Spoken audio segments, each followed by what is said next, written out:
I have listened with, as usual, when I listen to everyone speaking in this August Assembly, to a lot of interesting remarks that members of Parliament have made on both sides of the House. I have also, same as you, same as the population listening to us, listened to those very complicated things and those terms, as the Honourable Minister of Finance likes to say, une question technique. So, all those issues about GDP, deficit, and whatnot. I see that on the other side and on this side, accountants, on the contrary, are so used to those terminologies that they feel very comfortable. But the people outside, Mr. Deputy Speaker, sir, would like us to be able to explain to them what's in there for them in this budget. The government, we expected the government, when dealing with a pandemic of this magnitude, as the Prime Minister of Singapore stated in a recent declaration, a pandemic that is being clearly converted gradually by la force des choses is becoming endemic. Those are his words. That we will have to adjust, not necessarily about humans adjusting to the way we live, social distancing, being masked, and whatnot. But every single element of our lives needs readjustment. And when I mean every single element, I mean even our approach to economics, our approach to policy making, our approach to the good governance issues, our approach to running the affairs of the country, and even the expectations of the inhabitants of the Republic of Mauritius. We have to adapt to it as they also have to adapt to certain new realities. That is the truth of the things. But in order for us to adapt, and in order for us to be able to tell inhabitants that they also need to adapt, we have to start somewhere, which is by being truthful about the reality of the situation. It would not help any government to try to play politics with budget at this time of our history. It does not in any way help any government to try to pretend that everything is okay and it's business as usual. And this is precisely what this government has done. This government has sugar-coated the truth. I do not want to use any other terminology that shows wrongdoing on the part of government or ill intent. Let me use the very diplomatic term. They have sugar-coated reality. And at the end of the sugar-coating, the sourness, the intention was for the sourness to disappear. The truth to disappear. The truth of the matter is the world at large is suffering. The truth of the matter is that like no country can pretend that we have managed to contain the effects of COVID-19. No one can pretend that we've managed, no country, no democracy, not even an autocracy, can pretend that we've managed to contain les effets négatifs économiques du COVID-21. It would be a lie to say so. Mr. Speaker, sir, the role of a government, whatever they do today, will have an impact in the future. Whatever decision they take today will have an impact later on down the line. Everything they do will come back to bite them.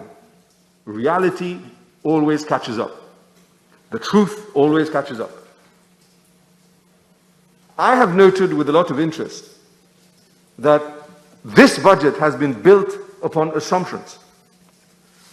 Whenever the Minister of Finance says, I'm expecting to have 650,000 tourists, that is an assumption. That is not a figure that he is guaranteed to have. No Minister of Finance can come and say, I am guaranteed to have 650,000 tourists a year. Impossible. That's impossible. On what does he base those figures? I don't know. That there was a need to reopen the economy is a fact. But there is no need to reopen the economy by sugarcoating the truth. It's based on the assumption that those 650,000 tourists will indeed come to Mauritius, that they will spend X amount of money, they will contribute to the economy. It is also built on the assumption that we will see 9% growth. And that assumption is also based on other assumptions. It's not for no reason at all that we find in columns of the budget that a lot of figures are simply estimates and revised estimates. That is the truth. It's also based on the assumption that we will not have a new wave of infections of COVID-19. It is based on the assumption that we will have a proper vaccination campaign. It is based on the assumption that we will reach herd immunity sooner than later. It is based on the assumption that there is no additional burden that will be placed on taxpayers' backs and shoulders because of mismanagement on the part of the government. Those are all assumptions. And the proof of the pudding is in the eating. Let me establish for you today how this Minister of Finance has managed with a lot of ability to ignore what was about to happen to him, showing that his assumptions clearly are frail assumptions. If we are to believe him, then we have to look at what he has done in order to see whether his track record shows that his assumptions are correct.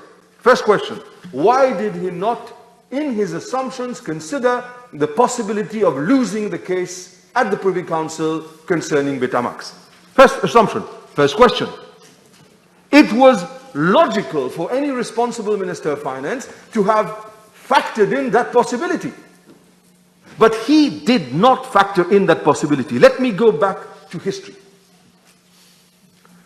Back in 2015, and let me say here, je dédouane le ministre des Finances actuel parce que il ne peut pas être responsable de quelque chose when he was not even in government in 2015.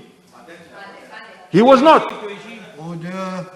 Whereas the actual Prime Minister was, whereas the actual Attorney General was, he was part of the same government, but I can see how he says, no, he tries to run away. Why does he try to run away from such a truth? And the way his finger tried to say, Mr. Speaker, no. Oh God, I love that. But then again, was it an astute use of the finger? That is something else. What about Honorable Dahlia? Wasn't he not part and parcel of this whole issue? Let us not forget about those amazing speeches that he pronounced. Let us not forget, wasn't Honorable Kalichan part of the play? I see his silence is quite amazing, interesting, hiding away behind his mask. I thank him for the social distancing, but I invite him not to social distance himself from the responsibility that he holds. Do not take distance from that. There is what we call collective responsibility. If certain people, I cannot also blame the Deputy Prime Minister, because in those days he did not form part of the government. He was, on the contrary, outside, criticizing what the actual government was doing. Silence. I love that. Let's look at this honorable member who reminds me of what Honorable Ariram does. He speaks faster than he thinks. And that's dangerous. That's dangerous. And to even call him lucky you could be a compliment. To speak faster than you think is dangerous. I cannot blame Honorable Ramano, because he formed part of this, the good guys, may I call it. He was on this side, criticizing what the other people were doing, because he was dead against what was done before Betamax. He was dead against the rash acts and doings of the government of the day. Today he sits there and he keeps quiet. But I guess I am impressed by his staunch morals. Once upon a time he was against, now he keeps quiet. He cannot say it's for. Good. I cannot blame Honorable Jagat Pal. You know why I can't? Because he's got enough on his plate. He's got enough on his plate to be blamed for. So why should I add to his burden? Let's look at page 25 of this judgment. Let me remind you that this government, headed by Sir Anirudh Jagnnath, together with the actual Prime Minister, Pravin Kumar Jagnnath, the same people who were in charge of the kitchen then still responsible. Maybe they have gone up in the hierarchy as far as kitchen hierarchy is concerned, but they're still there. Those people in 2015 decided to come to TV, have a press conference, and shoot down a contract between STC and Betamax. They called it unlawful. They called it illegal. They accused the Labour Party of having stolen money. This provoked the arrest of the leader of the Labour Party through provisional charges for supposedly having used his office for gratification. They went on and arrested then Honorable Bechu when he was minister. And they made politics about this. They tried to convince la population que le Parti travailliste avait fait quelque chose de mal.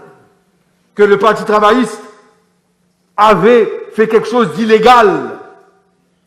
And then, when they won their appeal at the Supreme Court, they made politics again, coming and going for press conferences and showing how the Labour Party was wrong, the leader of the Labour Party was dirty. But when you read the judgment here at page 25, let us see, is there anything illegal that was done? What does the Privy Council say? The Privy Council, I quote, says, it says it here.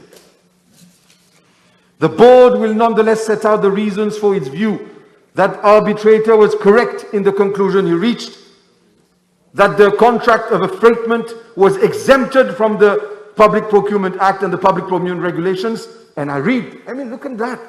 And there was therefore not illegal under those provisions.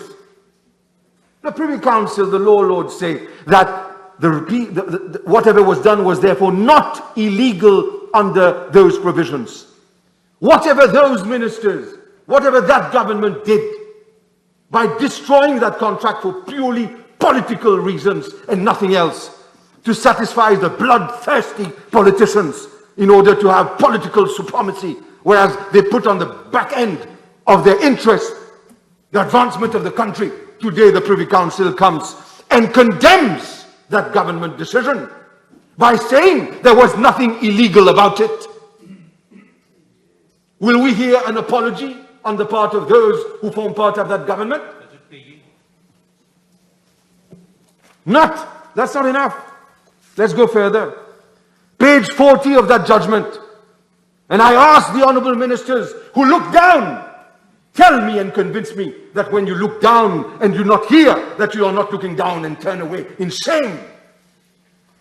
It is shameful, Mr. Deputy Speaker, sir, to know that we can have a government in 2015 that could take political decisions that would have budgetary implications in 2021. Political vengeance, vendetta, to destroy a contract and call it unlawful. Today, c'est le taxpayer, le citoyen de l'île Maurice, chaque enfant qui n'est même pas né, chaque jeune, chaque moins jeune, chaque habitant de cette île Maurice aura à payer pour la politique dégoûtante et revancharde, dangereuse d'un gouvernement de 2015 qui est nul autre, ce gouvernement, une émanation du même gouvernement ou une extension of the dirt of 2015.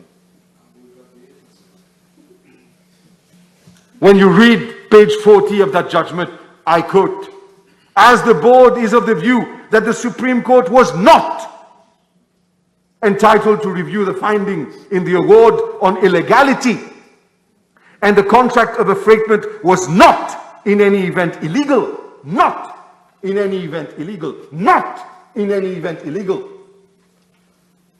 it is neither necessary nor helpful to address the third issue in the appeal.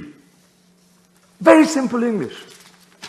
In other words, whatever this government, headed by Sir Anirudh Jagannath, Minister Lakshmana Raidu, Minister Ravi Regadu, Minister Pravin Jagannath, Minister, all of them who were there, of members, part of the executive, they were all wrong. And when they told the people of this country that the Betamax issue was unlawful, they were not speaking the truth, because the truth is in fact and finally in the judgment of the law lords of the Privy Council delivered today, le 14 juin 2021, and it is at the same time a finger of blame towards this old government. In Creole, we say mon fait autres compte là. Why is it that the taxpayers, pourquoi est-ce que c'est les taxpayers qui doivent payer pour la négligence criminelle de ce gouvernement de 2015? Pourquoi? Isn't this faute-lourde, négligence inacceptable de la part des ministres du gouvernement de 2015? Et regardez-moi, monsieur le vice-président, comment les ministres qui formaient partie de ce gouvernement n'ont même pas l'audace ou le courage de faire face à la réalité. J'aimerais bien que chacun d'entre eux, au moment de faire leur discours ici, ils viennent présenter leurs excuses à la population.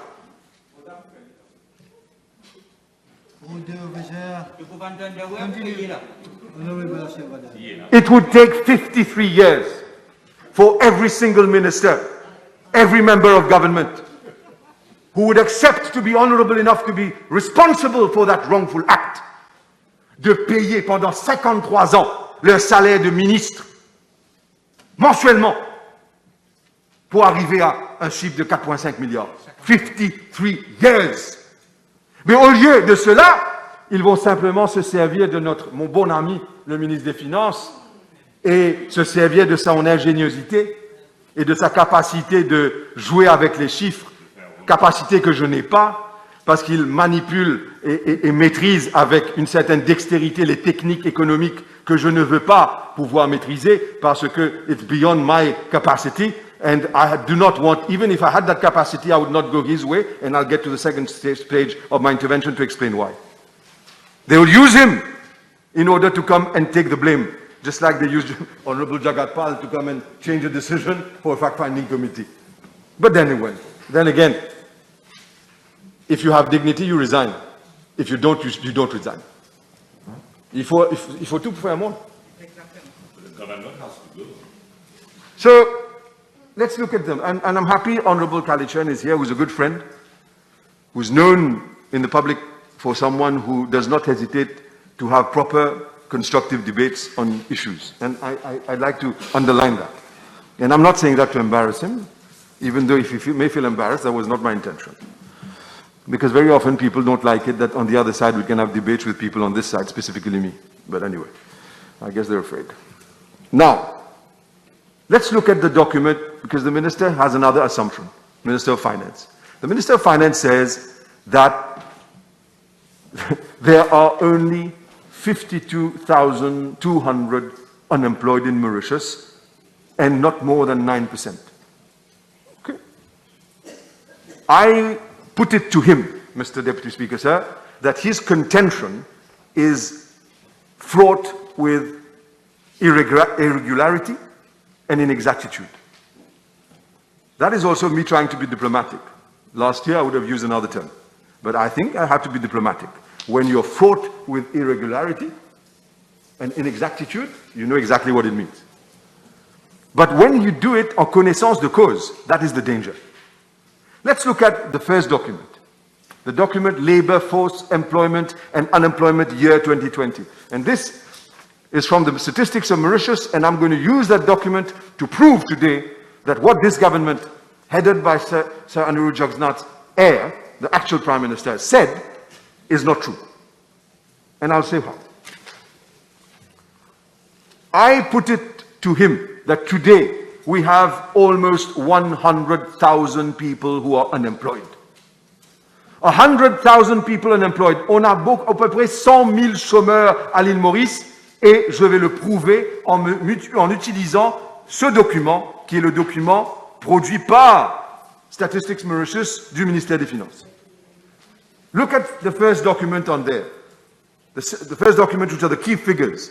And it refers here to the figures of 2020, labor force of which employment. And it says here clearly that there has been minus 33,400 people. The net change in employment level here, and it shows it's equal to employment creation minus employment losses. So are there or are there not figures produced by this government to show that there are employment losses? Yes, minus 33,400. That's in 2020. Those are official figures. This is clearly, Mr. Speaker, Deputy Speaker, sir, an underestimation. And I'll say why. Because those figures concern January, do not concern January to June 2021. Those are figures that were produced by government for last year in 2020. But the figures of this year, interestingly enough, are not produced. So it is logical to conclude that more destruction of jobs have occurred, more than 33,400, if you include the 6 months of 2021. Now, with regards to the other issue, employment to population ratio, there is another issue there. What is employment to population ratio? I'm reading here a document from the ILO, and it says here, a high ratio means that a large proportion of a country's population is employed, whereas a low ratio means that a large share of the population is not involved directly in market-related activities because they are either unemployed or more likely out of the labor force altogether. That is the definition that is given. And then let's look at another part of that document, and I read, the employment to population ratio provides information on the ability of an economy to create employment. For many countries, the indicator is often more insightful than the unemployment rate. Why do I say we have to look at this figure first? Because the unemployment figure is easy to manipulate. And I say it is being manipulated by this government in order to hide the truth and to sugarcoat the reality. As it stands here, using this document from the ILO, I go to the other, which is employment to population ratio, that shows a massive drop of minus 3.6. There has never been, in the past 20 years, a drop of that magnitude. A drop of that magnitude clearly indicates, according to the document of experts of the ILO, and not politicians here who have an interest of their own to serve and who manipulate figures, it says here that if you have, it shows the ability of an economy to create employment. So here, this is the truth. The Mauritius is unable to create an employment. C, let's go to another issue now. Employment to population ratio. It shows here, as I've said, the massive drop that has never occurred ever in the last 20 years. You look at the statistics of the last 20 years, it has always been in the region of 0.4, 0.5. For the first time ever, it's dropped by minus 3.6. That shows that this country is unable to have jobs for our citizens. That's the truth. So you cannot manipulate that figure. Thank God. Next issue, which I think is very important to talk about and to use their own figures, Mr. Speaker, it's the following thing. The unemployment figure of 52,200, it's important to say that also that excludes 2021 figures. The Honorable Minister of Finance should walk and go to the redundancy board once in a while. The Minister of Finance should maybe go, instead of his own office and meeting big corporates, go and see how les travailleurs de ce pays sont en train de perdre leur emploi in masses. How fathers and mothers, les parents, les jeunes, les moins jeunes, les artisans, tous ceux de ce pays sont en train de perdre leur emploi et c'est une réalité. And when you add their own figure in that very document of statistics, Mauritius, outside labor force, of which potential labor force, 42,000, an increase by 39,600. And what is exactly potential labor force? It shows here that those were people who are not in employment. Why does the Minister of Labor and the Minister of Finance together agree with something that is so totally inexact and hiding the truth?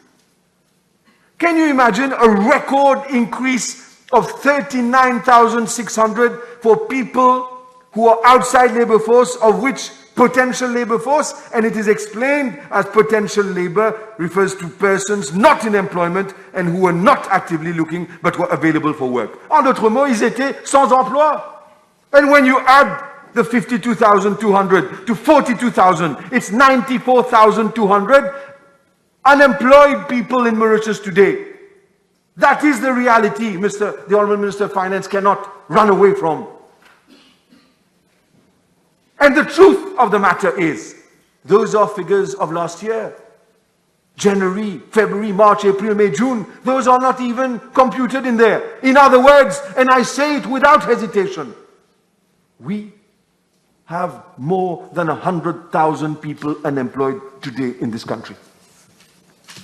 Unemployment of the youth, hidden, barely touched by the minister, ignored by the orators of government. Why do the orators of government refuse to talk about youth unemployment? A record increase, plus 3.3%. From 2019, 22.8 to 2020, 26.1. In other words, as we speak today, ladies and gentlemen, Mr. Deputy Speaker, sir, plus que 1 in 4 youth, 1 in 4 youth, more than 1 in 4 youth unemployed in Mauritius today. More than 1 in 4 youth unemployed today. The situation is even more catastrophic for women in employment.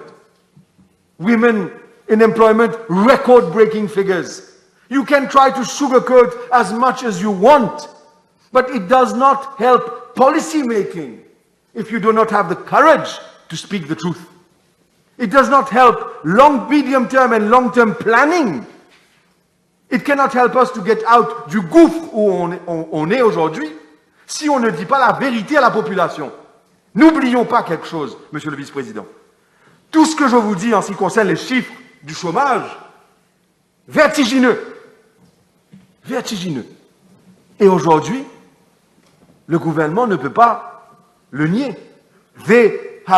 We are doing this, and at the prescribed period, le ministre du Travail doit le savoir, le prescribed period by regulations is coming at an end on the 30th of June 2021.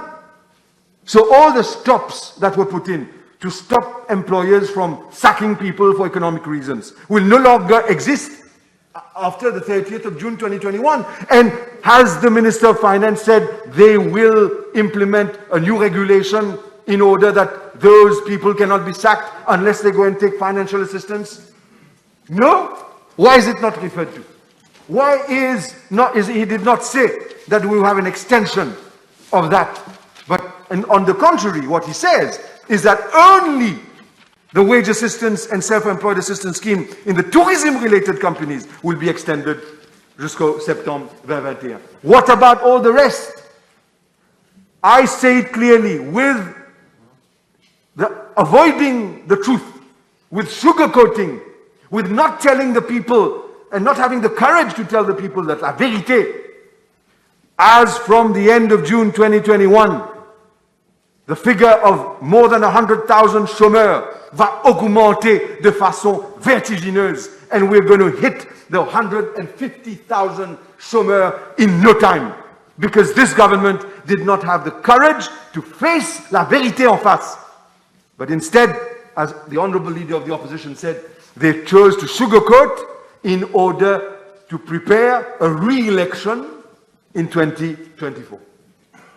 That's all their interest. It is not the interest of the people.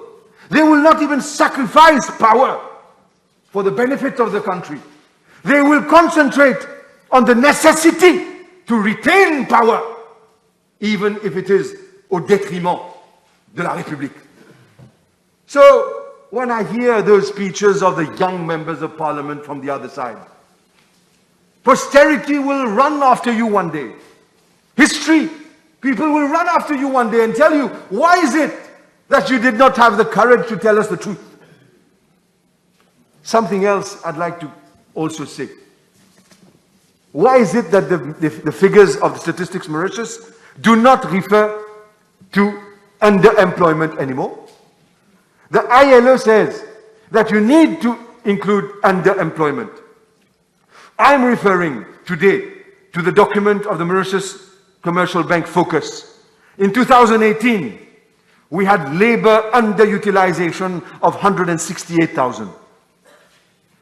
Underutilization of 168,000. And how do we get to that figure? And I think that the Honorable Minister of Finance honestly will be interested to know that. Underemployed in 2018, 124,900, plus 40,100 unemployed, plus potential labor force, 3,800, equals to labor underutilization de 168 800 en 2018. On est en 2021. Le underemployment aujourd'hui, wrongful use of resources, in other words, you cannot create employment for those who are qualified. They have to accept any employment. Underemployment. Not an efficient use of your resource. Mismatch, not addressed by the Minister of Labour ever since 2015. So many years have passed. Today, on a un underemployment de beaucoup plus de 150 000 citoyens. On a un unemployment, d'après vos chiffres, de 51 200, de 52 200. On a un potential labor force de 42 000. En d'autres mots, quand on ajoute tout cela, on est à 244 200 of labor underutilization. Peut-être c'est trop technique, Monsieur le ministre des Finances. Mais cette technicité, quand on évite de le regarder en face, it is committing suicide, Honorable Mr. Speaker, sir. When you do not face the reality, you're killing the country. Yes, you may fool 1, 2, 3, 10. You may get re-elected, but you will be remembered, sir, as the one who did not look at reality and have the courage to take decisions. Why has the Minister of Commerce forgotten about something? On a le toupet de venir nous dire, Monsieur le Vice-président, que le prix des commodités, inflation is under control. Inflation is under control.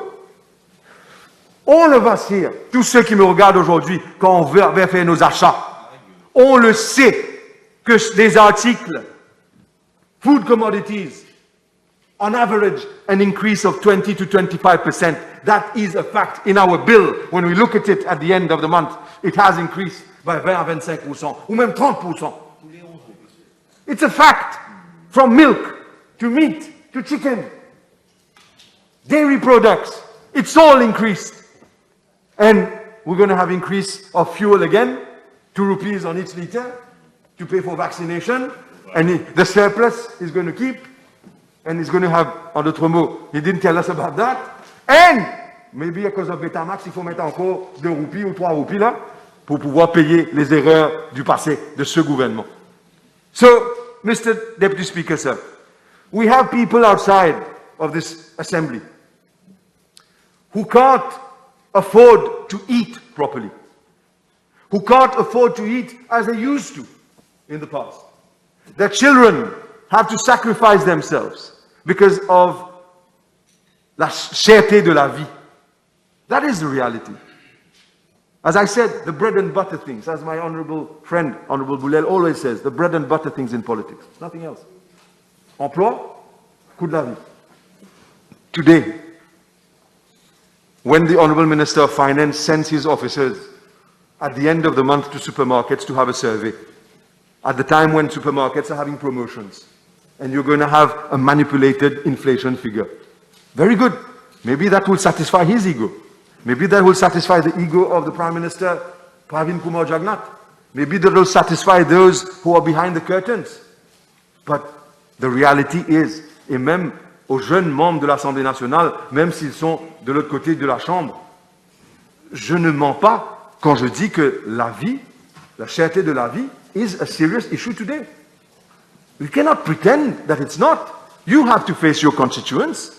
Every one of you have to face your constituents. We have to face our constituents. And the common denominator is employment and a lack of ability on government to create productive industries.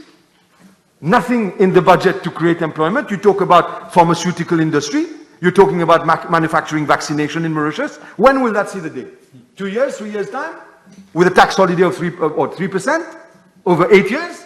What will this bring to the country? Friends of government will have the contract. Then what? No transparency. MIC will put in money. Then we can't put questions in parliament. No transparency, no accountability. This is what you're telling us will create employment.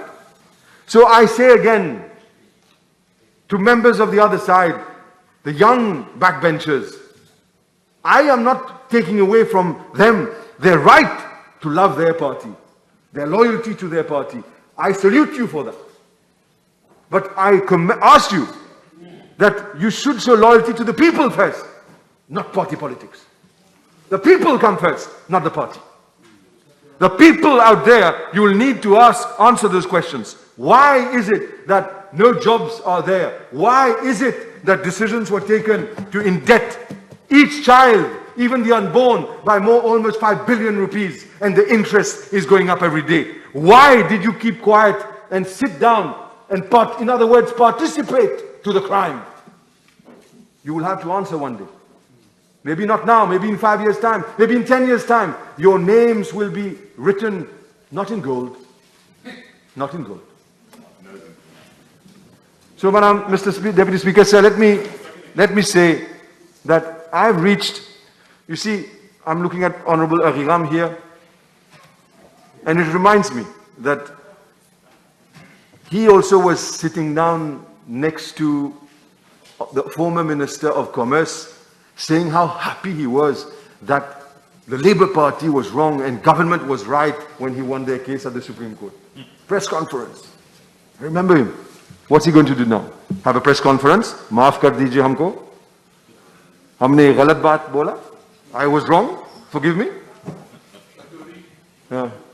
And that is a very interesting remark. You see, if we have remarks of that nature, then our country has a bright future. You see, the bright ability of this person to contribute economically to the debate is amazing, Mr. Deputy Speaker, sir. That is what gives me confidence. You see? You see? So, let me say something else and I will conclude on that. Let me conclude on that, Mr. Deputy Speaker, sir. When I say that we need to put country first and party last, I'm very serious about that. When I say we need to put country first and party last, I'm very serious about that. Has anyone been found guilty of anything? Let's talk about the BAI case that you belong to. And when you sat in the Bank of Mauritius accepting all the wrongdoing, you wanted me to come after you, I'll come after you. You're also party of that. That's the problem. When you have people who do nothing else. Nothing else. Hold his leash. Pull the leash that's around his neck. Can I continue, please? Can I continue, please? Honorable Nakshadi. Honorable Ashyavadan.